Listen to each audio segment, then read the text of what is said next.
성경 말씀 골로새서 2장 1절부터 7절을 보겠습니다. 한 절씩 교독하겠습니다. 내가 너희와 라오디가에 있는 자들과 물은 내 육신의 얼굴을 보지 못한 자들을 위하여 얼마나 힘쓰는지를 너희가 알기를 원하노니 이는 그들로 마음의 위안을 받고 사랑 안에서 연합하여 확실한 이해의 모든 풍성함과 하나님의 비밀인 그리스도를 깨닫게 하려 하매니 그 안에는 지혜와 지식의 모든 보화가 감추어져 있느니라. 내가 이것을 말하면 아무도 교묘한 말로 너희를 속이지 못하게 하려 하매니 이는 내가 육신으로는 떠나 있으나 심령으로는 너희와 함께 있어 너희가 질서 있게 행함과 그리스도를 믿는 너희 믿음이 굳건한 것을 기쁘게 봄이라. 그러므로 너희가 그리스도 예수를 주로 받았으니 그 안에서 행하되 함께요 그 안에 뿌리를 박으며 세움을 받아 교훈을 받은 대로 믿음에 굳게 서서 감사함을 넘치게 하라. 아멘. 우리 이경준 목사님 모셔서 말씀 전하도록 하겠습니다.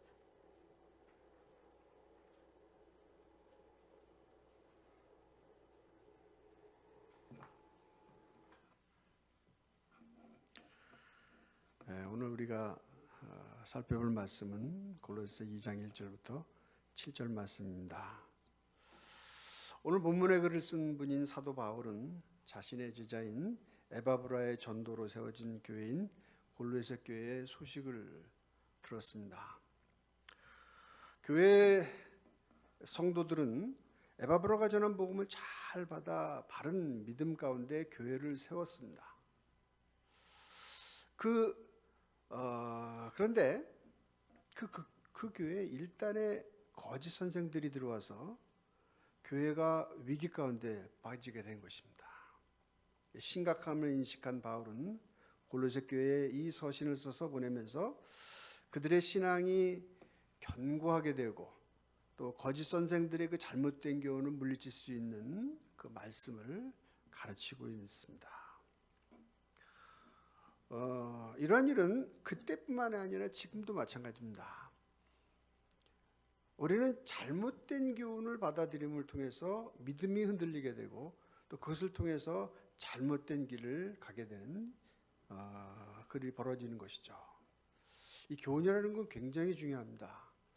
무슨 말을 들어서 나의 신앙의 체계를 잡느냐에 따라서 가는 길이 달라요. 여기 이 골로새 교회에 와서 일단에 가르치는 자들은 상당히 실력 있는 자들이었습니다. 아주 논리가 정연된 사람들이었습니다. 그런데 결국엔 그것은 잘못된 길이었던 것이에요. 그것을 알았기 때문에 사도 바울은 이 서신을 통해서 강력하게 무엇이 틀렸으면 무엇이 올바른 길인지를 가르쳐 주려는 거예요. 그러면 분별이라는 건 굉장히 중요합니다. 바른 걸 알아야 또한 바른 길을 가는 것이죠. 사실 교회는 이러한 잘못된 교훈과의 싸움터라고 볼 수 있습니다. 우리가 2장을 살펴보기 이전에 1장의 내용을 좀 잠깐 우리가 살펴볼 필요가 있는데요. 사도 바울은 먼저 인사말을 한 다음에 그들을 위한 감사와 기도를 하고 이어서 특별히 예수님이 어떠한 분이신지를 기록하고 있습니다. 즉 예수님은 창조주 하나님이시고 교회의 머리가 되시고 만물의 으뜸이 되신다고 선언하십니다. 그리고 하나님 아버지께서 그 예수님을 통해 구원의 길을 열어주셨다고 합니다. 특별히 다른 데서 있지 않은 이 골로새 교회에서만 예수님에 대해서 집중적으로 기록한 부분이 바로 그 부분이에요. 예수님에서 특별히 이렇게 기록하는 그 이유가 있습니다. 왜냐하면 여기서 이 교회에 들어온 이단들이 잘못된 예수를 전하기 때문에 그래요. 잘못된 복음을 전하기 때문에 예수님이 바르게 선포되어져야 하고 그 예수님을 바르게 알아야 되기 때문에 그렇게 집중적으로 설명해 주신 것입니다. 그리고 자신은 바로 그 복음을 전하는 일꾼임을 선언한 것이 바로 1장의 내용인 것이에요. 그리고 사도 바울은 자신이 애쓰고 있고 그 애쓰고 있는 사실을 골로새 교인들이 알기를 원하고 있습니다. 사도 바울이 애를 써요. 스트러글 한다 그럽니다. 아주 힘써서 스트러글 한대요. 근데 그것을 당신들이 지금 알기를 원한다라고 해요. 그리고 그렇게 하는 이유와 목적을 2절에서 밝히고 있습니다. 오늘 우리가 아까 살펴봤던 말씀 다시 한번 보면 이와 같습니다.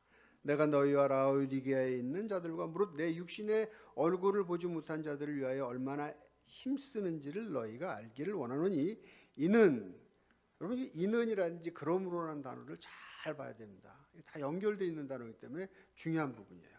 이는 그들로 하여금 마음의 위안을 받고 사랑 안에서 연합하여 확실한 이해의 모든 풍성함과 하늘의 하나님의 비밀인 그리스도를 깨닫게 하려 함이니였습니다. 이런 바울의 애쓰는 마음과 그의 가르침을 통해 마음의 위안을 받게 하고 다시 사랑으로 연합하게 하는 것이 목적이었다라고 합니다. 아마도요,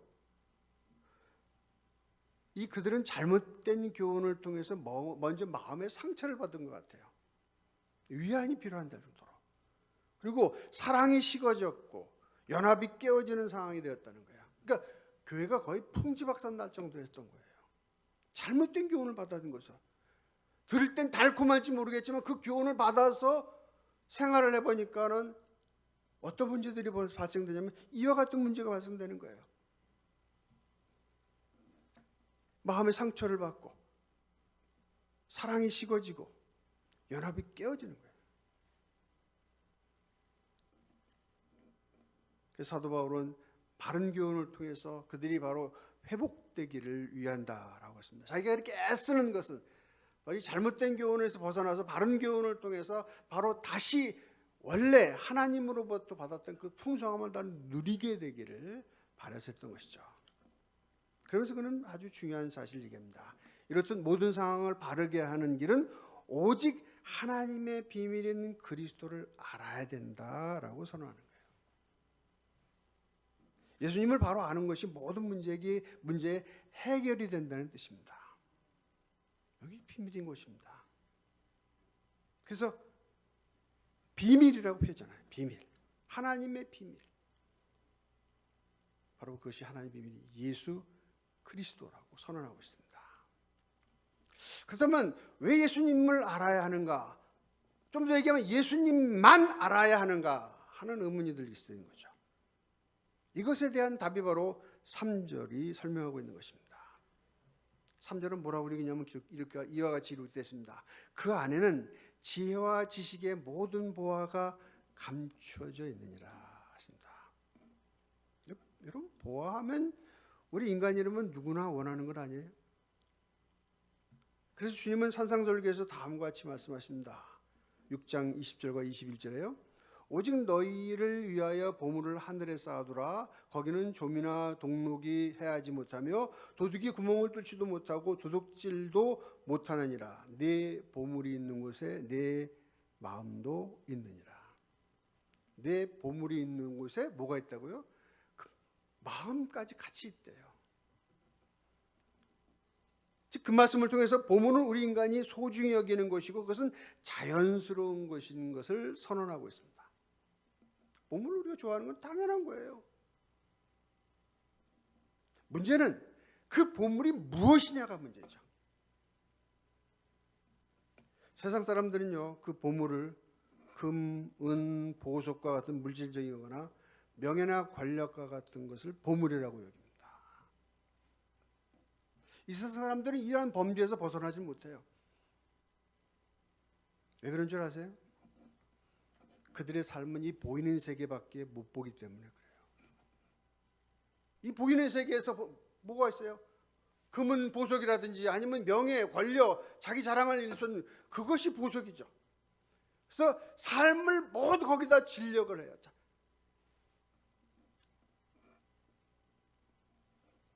이들은 주님과는 관계가 없습니다. 오직 거기가 보물이고 그것을 위해서 살아가는 것이 세상 사람들의 모습인 거예요. 약간 깨달은 사람이 하나 있어요.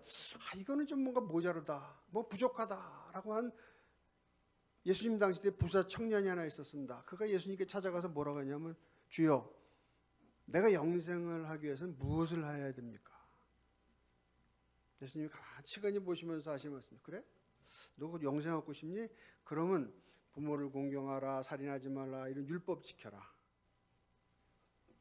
청년이 자신 있게 얘기합니다. 저 열심히 지켰어요. 그거 다 지켰습니다. 그래? 예수님께서 뭐라고 하시는지 아세요? 그래, 그러면은 너에게 한 가지 부족한 거 있는데 네 재산 다 팔아가지고 가난한 자에게 나눠줘라. 그러면 하늘에 보화가 있을 것이고 그리고 나를 쫓아라. 참 이 청년이 그 소리를 듣는 다음에 고민에 빠졌습니다. 왜요? 재산이 많은 사람이었거든요. 그것을 버리는 것은 이 청년에겐 치명적이었던 거예요. 어쩌면 주님은 핵심적인 것을 얘기했는지 몰라요. 거기서 주는 교훈이 있죠. 바로 그것이 세상 사람들의 모습입니다. 그들은 재물을 가지고 영원히 살기를 원했던 거예요. 이 땅의 명예를 가지고, 이 땅의 권력을 가지고 영원히 살고 싶은 거예요.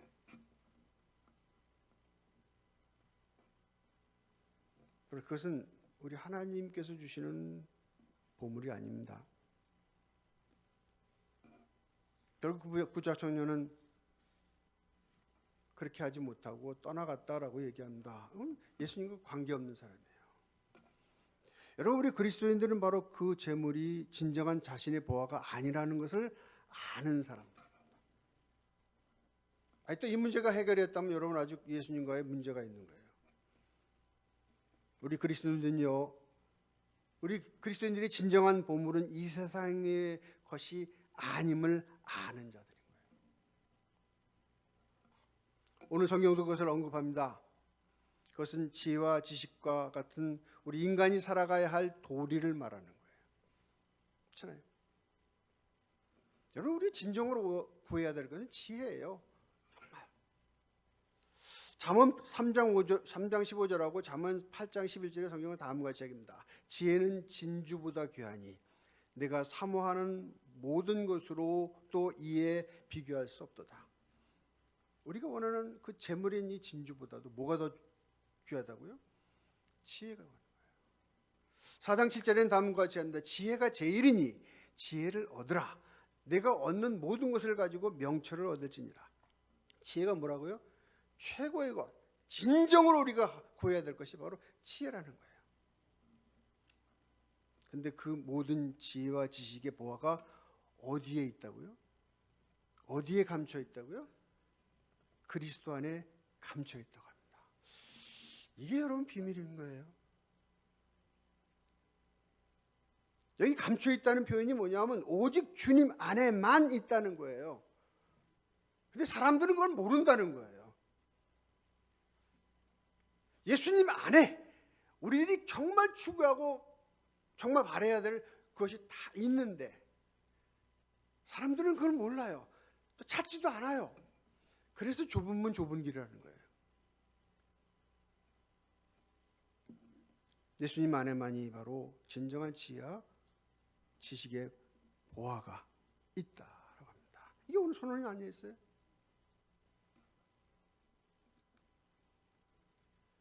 이것을 우리가 늘 마음속에 새깁니다. 다른 데서 찾으려 필요가 없어요. 이 교회 지금 볼로새 교회 문제도 바로 거기에 있었던 거예요.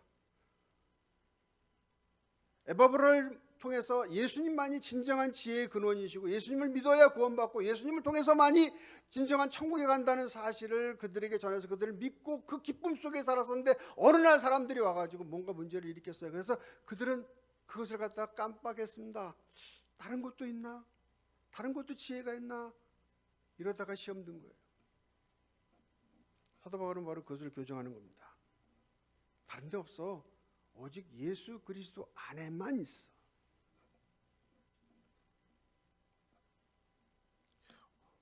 오늘 4절 말씀은 바로 그 자들이 어떤 자인지를 얘기하고 있습니다.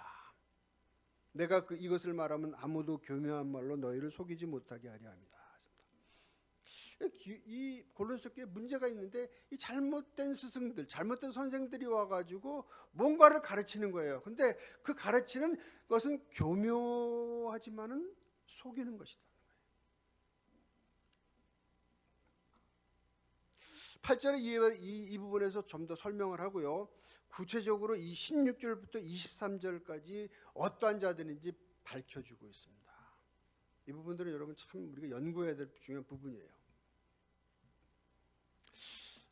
일단 그 거짓 교사들이 골로새 교회에 들어왔는데 그들은 교묘한 말로 성도들을 혼란케 했다 합니다. 여기 교묘한 말을 영어로 보니까 fine sounding argument라고 합니다. 아주 달콤하게 들리는 논리로 성도들의 마음을 흔들어 놨다는 거예요. 그럴듯한 말이에요. 너무나 설득력 있는 말을 했다는 거예요. 그냥 여러분 우리를 잘못 끌고 가는 사람들이 그들이 그냥 뭐 이렇게 어눌하고 뭐 이렇게 말을 갖다가 잘못하고 이런 사람들은 아닙니다. 너무나 매끄러운 거예요. 논리도 다 정연한 거예요. 그런데 그 말에 사람들이 넘어가는 거죠. 그 말을 따르게 되는 거죠. 우리 인류의 가장 최대의 사건이 여러분 무엇인지 아시죠? 우리 조상인 아담과 하와가 누구의 말을 듣고 타락했습니까? 옛 뱀인 사단의 말을 듣고 타락했죠. 그 타락하는 장면 여러분 잘 기억하고 계시죠? 그 뱀이 와가지고 이 하와에게 물어보죠. 동산나무에 있는 모든 나무를 먹지 말라 하더냐? 예수님은 하나님께서 뭐라고 말씀하셨어요? 동산나무에 있는 모든 나무는 먹을 수 있지만 동산 중앙에 있는 선악을 알게 하는 나무는 따먹지 말라. 내가 먹는 날에는 정령 죽으리라 그랬습니다. 다 먹지만 그거 하나. 왜 그걸 주셨어요? 하나님께서는 아담과 하와에게 뭘 요구하냐면 너희가 자유의지로 나의 말씀을 따르고 순종하길 원한다는 표식으로서 그 선악과를 준 거예요. 억지로가 아니라 너의 자유의지 스스로 하나님을 인정하고 선언하고 말씀에 순종한다는 의미로서 선악과를 둔 거예요. 근데 이 마귀는 뭐라고 얘기합니까? 모든 동산의 나무를 따먹지 말라 하고 싹 가려놓는 거죠. 하나님께서 너 다 먹지 말라 그랬니? 부정적인 언어를 준 거죠. 아니야. 다른 건 다 먹을 수 있는데 동산 나무에 있는 실과는 따먹지도 말고 만지지도 말라 그랬어. 없는 말을 못했죠. 마귀는 그걸 딱 알죠. 아주 교묘한 말을 아니야. 죽지 않아. 네가 따먹으면은 선악을 하는데 하나님과 같이 될 거야. 그래서 하나님께서 그것을 알까 봐서 너에게 그렇게 한 거야. 하고 우리 인간의 마음에 그 욕망을 불어지키는 거죠. 그리고 나서 그 마귀의 말을 듣고 그 뱀의 말을 듣고 선악과를 보니까 이제는 과거에는 그 선악과를 보는 때는 하나님의 말씀이 그의 마음을 지배했습니다. 저것은 하나님께 말씀에서 먹지 말라 그런 거였지. 그러나 마귀의 말을 듣고 나서 선악과를 봤을 때 어떤 모습이었습니까? 먹음직도 하고 보암직도 하고 지혜롭게 할 만큼 탐스러운 그것이 됐습니다. 따먹는 건 즉각인 거죠. 그 다음인 거죠. 자연스러운 거죠. 여러분 마귀가 아주 달콤하게 여기 말대로 이제 정말 fine sounding 아주 달콤하게 들려요.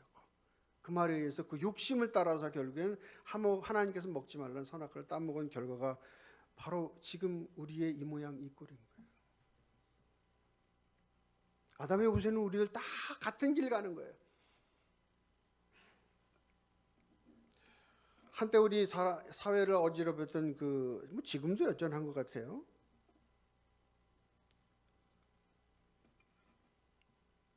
바로 그 다단계 이런 것들. 여러분 물론 다단계를 통해서 이득 보는 사람도 있어요. 그러나 대부분 사람들이 다단계를 통해서 참 힘든 결과들을 맞습니다. 그 속에 좀 달콤함이 있어요. 그러나 그걸 쫓아갔다가 많이들 정말 힘든 결과들을 맞이합니다. 신천지 이단 일도 참 달콤한 말을 합니다. 그러나 그 결국은 어떻게 됩니까? 비참한 종말인 거죠. 사단이 그런 모습입니다. 즉 이자들의 궁극적인 목표는 예수 그리스도와 교인 사이들을 갈라놓는 거예요. 하나님과 우리 인간 사이를 갈라놓는 게 목적이에요. 마귀의 이 짓은요. 하나님의 은혜를 받고 하나님께 감사하며 하나님께 영광 돌리는 삶에서 벗어나서 이제 그 말을 듣는 순간부터 뭔가 의심하기 시작하고 또한 결국에는 교회를 떠나게 되는 일들. 잘못된 교훈이 주는 정말 위험한 일인 것이죠. 그렇다면 그 잘못을 분별하고 또한 그 잘못된 길로 가지 않게 해서는 어떻게 해야 되느냐가 바로 오늘 6절과 7절의 말씀입니다. 그들을 대적하고 올바른 길로 갈 수 있는 구체적인 원칙과 방법이 오늘 6절과 7절 말씀이에요. 다음과 같이 기록하고 있습니다. 그러므로 너희가 그리스도 예수를 주로 받았으니 그 안에서 행하되 그 안에 뿌리를 박으며 세움을 받아 교훈을 받은 대로 믿음에 굳게 서서 감사함을 넘치게 하라. 이 말씀 속에서 가장 중요한 단어가 뭐냐 하면은 너희가 그리스도 예수를 주로 받았다라는 말씀입니다.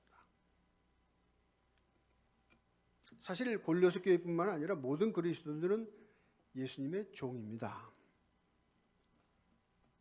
왜 그 근거가 무엇인지 성경은 다음과 같이 얘기합니다. 고린도전서 6장 19절부터 20절에 이와 같이 기록되어 있습니다. 너희 몸은 너희가 하나님께로부터 받은 바 너희 가운데 계신 성령의 전인 줄을 알지 못하느냐?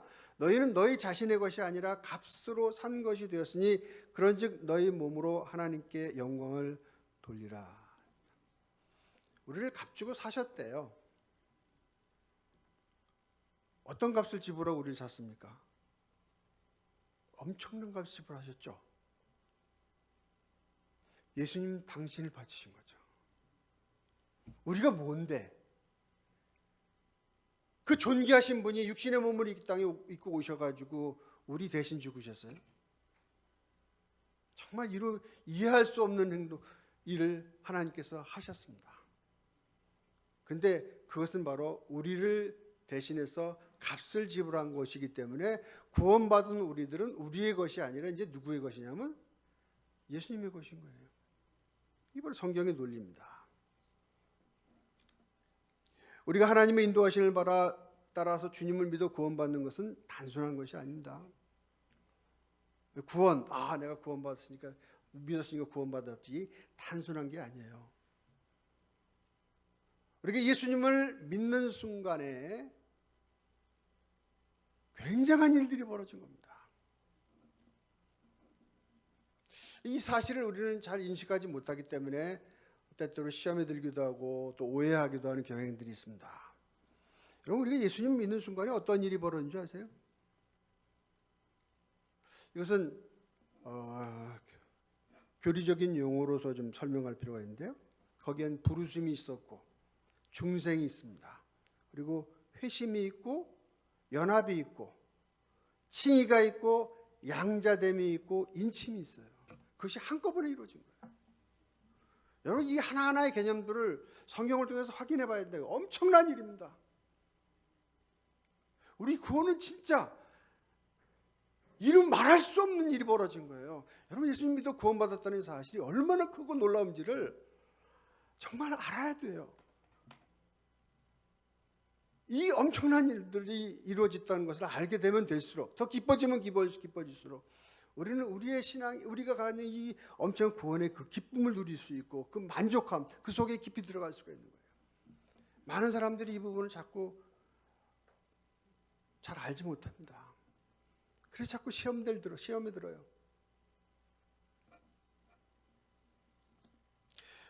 잠깐 요약하면 다음과 같습니다. 우리를 구원하시기 위해서 아무 죄가 없으신 우리 주님께서 우리의 죄를 지시고 십자가에서 죽으셨습니다. 이 사실이 믿어질 때 하나님께서 우리를 의롭다라고 선언해 주십니다. 이것을 교리적으로 와서 이신칭이라는 것이죠. 아주 중요한 겁니다. 이것은 다른 의미로서 주님께서 자신의 피값으로 우리를 사신 것이라는 것입니다. 우리가 주님을 영접하는 순간 우리는 이제 우리 자신의 것이라고 주장할 근거가 없어지는 것입니다. 근데 우리가 구원받은 사람 치고 자기 자신을 자기 것이라고 주장하면 그 사람 구원받은 거 아니에요. 구원받은 순간에 우리는 우리의 것이 아니라 누구의 것이냐면 주님의 것이에요. 얘기하면 이제 주님의 종이 된 것인 것이죠. 그런 선언인 것이죠. 여러분 예수님의 종임을 믿습니까? 안 믿으시면 고민하셔야 돼요. 교회의 터가 되는 우리 사도들도요, 한결같이 얘기합니다. 여러분 사도 바울의 서신들을 쭉 읽어보면 그 앞에 서두에 대부분 쓰는 자기를 표현한 용어가 뭔지 아세요? 그리스도의 종 또는 그리스도의 사도라고 표현합니다. 아주 자주 쓰는 용어예요. 그것도 그냥 숨기지 않고 자랑스럽게 표현해요. 내가 예수 그리스도의 종이다. 공개적으로 표현해요. 얼마나 자랑하는지 몰라요. 종인데 자랑해요. 참 종인데 자랑하는 사람 이 사도 바울 열심히 표현합니다. 그리고 서신들 한번 보십시오. 우리 베드로 사도는 뭐라고 하는지 압니까? 베드로서 1장 1절에 예수 그리스도의 종이며 사도인 시몬 베드로는 우리 하나님과 구주 예수 그리스도의 의를 힘입어 동일하게 보배로운 믿음을 우리와 함께 받은 자들에게 편지하노니. 자기를 뭐라고 합니까? 예수 그리스도의 종이다. 사도 요한 계시록 1장 1절에 다음과 같이 얘기합니다. 예수 그리스도의 계시라 이는 하나님이 그에게 주사 반드시 속히 일어날 일들을 그 종들에게 보이시려고 그의 천사를 그 종 요한에게 보내어 알게 하신 것이라. 자기 요한 자신이 누구라고요? 그분의 종이라는 거예요. 여러분 사도들도 이렇게 고백할지인데 그 사도의 말을 듣고 믿는 하나님 믿는 자 우리들은 당연히 우리는 마찬가지 그분의 종이 아니에요? 여러분 종이라는 사실 신분을 가지고 한번 생각해 보십시다. 종은요 자기를 위해 살 권한이 없는 자들이에요. 오직 누구를 위해서 삽니까? 주인을 위해 살아야죠. 주 예수 그리스도를 위해 살아야죠. 따라서 종들은요 우선 늘 주인의 말과 뜻을 경청해야 됩니다. 여러분 성경 읽으세요? 너무 무식 읽으시죠? 아멘. 네, 잘 안 읽으신 분들은 가책 받으셔야 돼요. 종의 자세가 아직 안 되는 거예요. 종은요 들어야 됩니다. 누구의 말을요? 주인의 말을 들어야죠. 주인의 말. 주인의 말이 어디 있습니까? 성경 말씀이 그분이에요. 하나님의 말씀이 성경이 바로 그분의 말씀입니다. 그분의 말씀을 들어야 돼요. 근데 성경이 다 우리가 이해되는 거 아니죠. 근데 어느 순간에 그 말씀들이 우리의 마음하고 탁 부딪힐 때가 있잖아요. 맞아. 이때가 바로 그분이 우리에게 하시는 말씀인 거예요. 그 들려지는 말씀일 때 우리는 어떻게 됩니까?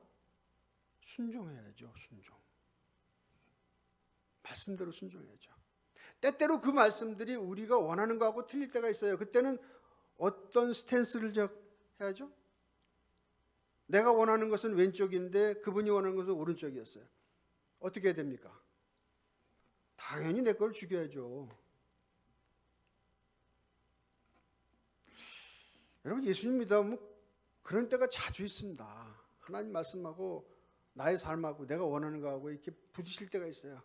그때 종이라면 당연히 꺾어야죠. 자기 의지를. 여러분 예수님이 이와 같이 제자들이 이와 같이 얘기합니다. 나를 따라오려거든 자기 자신을 부인하고 자기 십자가를 지고 나를 쫓을 것이니라 했습니다. 같은 얘기입니다. 우리 주님과 동행하는데 내 자신의 의지를 꺾는 거예요. 내려놓는 거예요. 그분이 주인이시니까 당연히 요구고 그분의 그 주인의 말씀에 우리가 순종해야죠.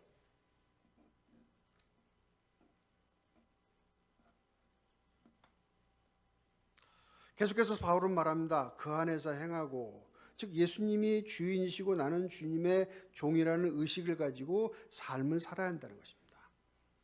또한 그 안에서 뿌리를 박으라고 합니다. 이것을 잘 비유한 말씀이 요한복음 15장 5절과 6절의 말씀이죠. 나는 포도나무에 너희는 가지라. 그가 내 안에 내가 그 안에 거하면 사람이 열매를 많이 맺나니 나를 떠나서는 너희가 아무것도 할 수 없습니다. 사람이 내 안에 거하지 아니하면 가지처럼 밖에 버려져 마르나니 사람들이 그것을 모아다가 불에 던져 사르느니라. 예수님을 믿는 사람들의 생명이에요. 예수님께 뿌리를 받고 거기서 수분을 공급해야 되는 거예요. 나의 살과 나의 피를 먹고 마시지 않는 자는 나와 관계가 없다라고 주님께서 말씀하셨습니다. 우리가 예수님을 믿고 예수님을 따르면 예수님의 종일 뿐만 아니라 그분께 뿌리를 받고 그분으로부터 오는 양식을, 수액을 받아들여야 돼요. 그것이 나의 삶의 모든 근간이 되어야 됩니다. 자양분 그 모두를 우리 주님께로부터 받아야 된다는 거예요. 그래서 나의 행동 모든 것들 속에 과연 하나님의 말씀에 순종한 삶의 흔적들이 있어야 되는 것입니다. 다음으로는 세움을 입어라 합니다. 빌드업 해야 된다는 것이에요. 건물이 지어져 가듯이 차곡차곡 세워져 가듯이 하나님 말씀을 통해서 우리의 삶이 자꾸 구축이 되어져야 되는 거예요. 나의 행동, 나의 계획, 나의 모든 일들 속에 다 하나님의 말씀을 통해서 이루어진 것들이 되어야 되는 거예요. 그리고 더 나아가서 믿음으로 강해져야 한다 합니다. 여러분, 신앙은 점점해서 강해져야 돼요. 분별력이 있어야 되고 통찰력이 있어야 되고 그 말씀을 정말 전체적으로 알아가지고 그 말씀 전체 속에서 다른 사람들의 말, 또 세상으로부터 들어오는 그 말들, 또 교훈들을 잘 걸러낼 줄 아는 강한 그리스도인이 되어야 됩니다. 이 말하면 이 말 따라가고 저 말하면 저 말 따라가는 이런 그 믿음이 약한 모습인 겁니다. 맨날 후회하고 맨날 회개하고. 그렇게 하기 위해서 여러분 하나님의 말씀을 좀 묵상하고 또 깊이 알아가야 됩니다. 말씀을 토대로 세워진 귀한 교리의 말씀들을 여러분 분명히 공부하셔야 돼요. 그것을 마음속에 새기하셔야 돼요. 이단들이 와가지고 요 말 저 말 그들은 참 교묘하게 얘기합니다. 그러나 잘 교리를 통해서 하나님 말씀을 통해서 분별하면 다 답이 나와요. 그 분별에서는 능력이 없는 거예요. 그러니까 그 말에 솔깃하게 되고 그 말 따라가다 보면 나중에 보면 정말 자신의 모습에 실망하고 좌절되는 모습들을 보는 거죠. 그건 거짓이니까요. 속이는 것이니까요.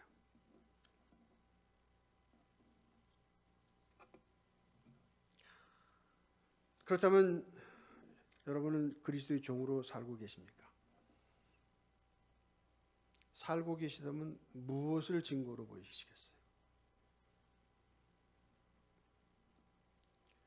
여기 그리스도의 종으로 사는 사람의 모습을 고린도후서 2장 15절 16절 말씀은 이와 같이 얘기합니다. 우리는 구원받는 자들에게나 망하는 자들에게나 하나님 앞에서 그리스도의 향기니 이 사람에게는 사망으로부터 사망에 이르는 냄새요 저 사람에게는 생명으로부터 생명에 이르는 냄새라 누가 이 일을 감당하리요? 우리 그리스도인들은 냄새 풍기는 자들입니다. 냄새 풍기는. 무슨 냄새요? 내 냄새가 아니라 그리스도의 냄새를 풍기는 사람인 거죠. 그러니까 다른 사람들이 오면 무슨 저 사람이 그리스도가 이렇게 보이지? 저 사람의 삶이 뭔가 좀 예수님 닮은 모습이네. 이런 모습이었죠. 그렇게 살고 계십니까? 여러분을 보시면서 저 사람은 예수님의 제자다. 저 사람도 예수님처럼 말하고 예수님처럼 행동한다. 여러분 예수님 것처럼 이렇게 나타나는 분은 어떠한 모습인 줄 아세요? 예수님께서 다음과 같이 비밀의 말씀을 전합니다. 마태복음 11장 28절에 얘기하십니다. 수고하고 무거운 짐진 자들아 다 내게로 오라. 내가 너희를 쉬게 하리니 나는 마음이 온유하고 겸손하니 나의 멍에를 메고 내게 배우라. 그리하면 너희 마음에 쉼을 얻으리니 이는 내 멍에는 쉽고 내 짐은 가벼움이라 그랬습니다. 예수님을 믿고 의지하고 따라가면요 어떻게 되냐면 예수님처럼 온유하고 겸손해진다는 거예요. 온유하고 겸손해진대요. 여러분 예수님은요 예수님 당시 때 사람들에게 인기 있지 않았어요. 온유하고 겸손함에도 불구하고 심지어 남에게 섬기고 자신의 생명을 드리기까지 하는데도 당시의 사람들은 예수님 잘 안 따랐어요. 그러나 예수님은 온유하고 겸손하셨습니다. 사람들이 인정한다고 가는 것이 아니라 그런 듯 아닌 듯, 인정하지 않든 아니든 나는 온유하고 겸손한 우리 주님의 모습을 닮아가야 돼. 그래서 주님의 냄새를 자꾸 흘러내야죠. 저 사람은 저런 결정을 하고 왜 저런 길로 가지? 물질을 따라가고 세상의 영광을 쫓아가는 사람들은 당연히 가지 않는 그 길을 갔다가 그냥 가야 되는 거예요. 물론 세상의 길과 우리가 가는 길이 비슷할 때가 있어요. 세상 사람들이하고. 그것은 우리가 구분이 잘 안 돼요. 그러나 어느 순간에 보면은 하나님의 사람이 가는 길과 세상 사람들이 가는 길이 완전히 판이하게 들릴 때가 있습니다. 그때는 분명히 구별하고 가셔야 돼요. 그때 냄새가 나는 거예요. 저 사람은 그런 길 가지. 주님께서 우리에게 뭘 요구하십니까? 주님처럼 그런 삶을 살으라고 요구하잖아요. 주님이 어떤 삶을 사셨습니까? 하늘 영광을 다 그 높은 자리에서 그 영광 받으시는 세상 모든 만물이 다 영광 돌려야 돼. 그 자리 내려놓으시고 이 땅에 내려오셨잖아요. 육신의 몸을 입고 그리고 우리를 섬겼잖아요. 그리고 십자가에 죽으셨잖아요. 왜요? 그 길 아니면 우리를 구원할 길이 없기 때문에 그런 거예요. 그렇게 내려오셔서 겸손하게 그렇게 하셨습니다. 그리고 우리들에게 뭘 요구합니까? 똑같이 요구하잖아요. 그거 너희들도 그렇게 살라고. 우리가 그런 삶을 살아내야 됩니다. 어쩌면 세상이 자꾸 악해지는 것은 뭐 그런 삶을 사는 삶의 모습이 우리들을 통해서 나타나지 않기 때문인지도 몰라요. 뭐 교회 다니는 사람이나 뭐 세상 사람이 별 다를 바 없네. 이런 소리 듣는 건 참 우리에게 치욕적인 일이에요. 달라야 됩니다. 예수님처럼 온유하고 겸손하고 희생할 줄 알고 낮아지는 그런 삶을 살 때 하나님께서 기뻐하시고 그를 통해서 영광 받으시죠. 그렇게 되면 결과가 뭔 줄 아십니까? 마음속에 감사가 넘친다고 오늘 얘기해요. 감사가 넘치게 하라. 세상 사람은 인정하지 못할지도 몰라요. 그러나 예수님을 믿고 예수님을 따라가고 말씀에 순종하고 주님의 종으로 살아가면은 그 사람 마음속에는 세상에 주지 못하는 그 기쁨과 희락과 평안과 또한 감사가 넘치는 삶이 되는 거예요. 우리 인생의 가장 최종적인 목표는요, 우리 하나님께 영광을 돌리는 삶입니다. 그거밖에 우리 목표가 없어요. 그래야만 돼요. 나중에 우리가 영원한 천국에 들어가서 하는 일이 뭡니까? 영원토록 우리 하나님을 찬양할 거예요. 그것도 목이 터져라 찬양할 거예요. 어찌하여 이렇게 나 같은 사람을 구원해 주셨습니까? 악에 바쳐서 하는 찬양. 천사들이 놀랄 거예요. 왜 저들은 이렇게 악을 지르며 하나님께 찬양할까? 그러나 죄악에 빠져본 사람들 알아요. 우리 하나님이 얼마나 큰 일을 하셨는지. 그것을 체험한 사람들 알아요. 그래서 우리의 찬양의 강도가 천사들 찬양의 강도하고 달라요. 그러면서 우리는 영원히 보낼 겁니다. 믿는 사람이라면. 구원이 그만큼 감격스러운 일입니다. 그런 주님을 믿고 사는 이 땅의 삶에서 주님께서 요구하는 것. 그래서 우리가 예수님의 냄새를 자꾸 내야 되는 거죠. 그런 삶의 결과로 살았던 한 사람이 마지막 갈 때 시로서 하는 기름 한 표현했습니다. 그것이 바로 시편 23편의 얘기입니다. 여호와는 나의 목자시니 내게 부족함이 없으리로다. 그가 나를 푸른 풀밭에 누이시며 쉴 만한 물가로 인도하시는도다. 내 영혼을 소생시키시고 자기 이름을 위하여 의의 길로 인도하시는도다. 내가 사망의 음침한 골짜기로 다닐지라도 해를 두려워하지 않을 것은 주께서 나와 함께 하심이라. 주의 지팡이와 막대기가 나를 안위하시나이다. 주께서 내 원수의 목전에서 내게 상을 차려주시고 기름을 내 머리에 부으셨으니 내 잔이 넘치나이다.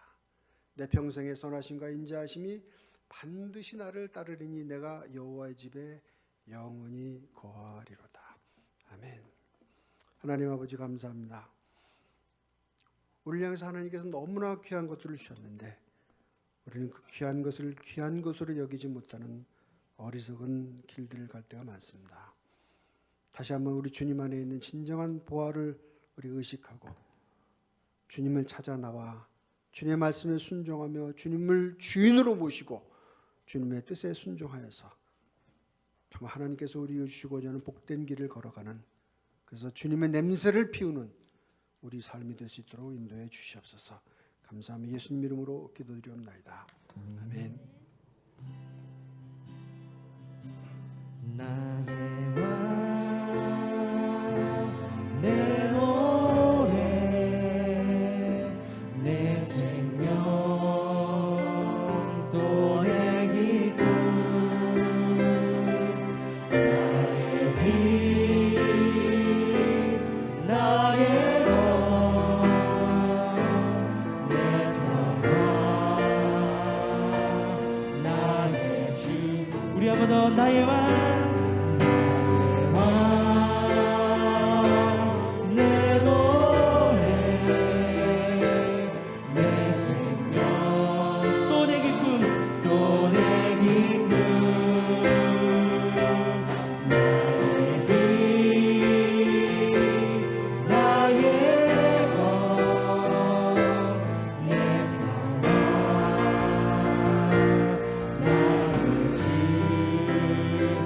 내 안에 사느니, 내 안에 사느니,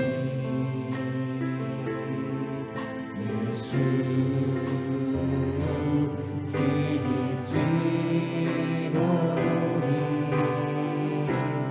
나의 죽음도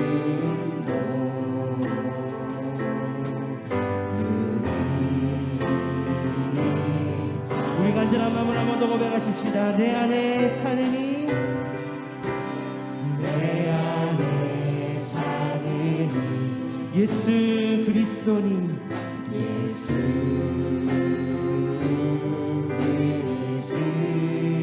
그리스도니 나의 죽음도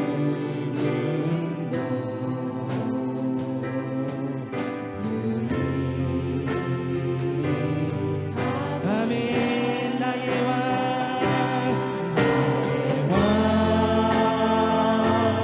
내 노래, 내 생명, 또 내 기쁨, 나의 힘, 나의 것, 내 평화, 나의 주. 우리 한 번 더. 나의 왕, 내 노. 주님은 내 생명이십니다. 내 생명, 또 내 기쁨, 나의 힘, 나의 것, 내 평화, 나의 주. 내 안에 사느니, 예수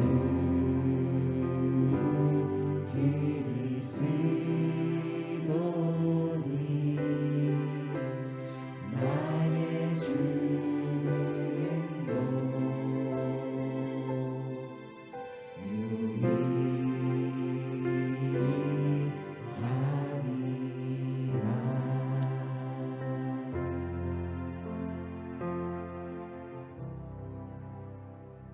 사랑의 하나님 아버지, 그리스도 예수를 지도받아 그 안에 뿌리를 박으며 세움을 받아 교훈을 받은 대로 믿음에 굳게 서서 넘치는 감사함으로 살기로 결심하고 이 자리에 일어선 하나님의 사랑하는 자녀들과 그들의 생업과 가정 위에 보혈로 값지고 세우신 플러튼 좋은 교회와 파송하신 선교사들 위에 우리 주 예수 그리스도의 무한하신 사랑과 아버지 하나님의 극진하신 은혜와 보혜사 성령님의 교통하심이 지금부터 영원토록 함께 하실지어다.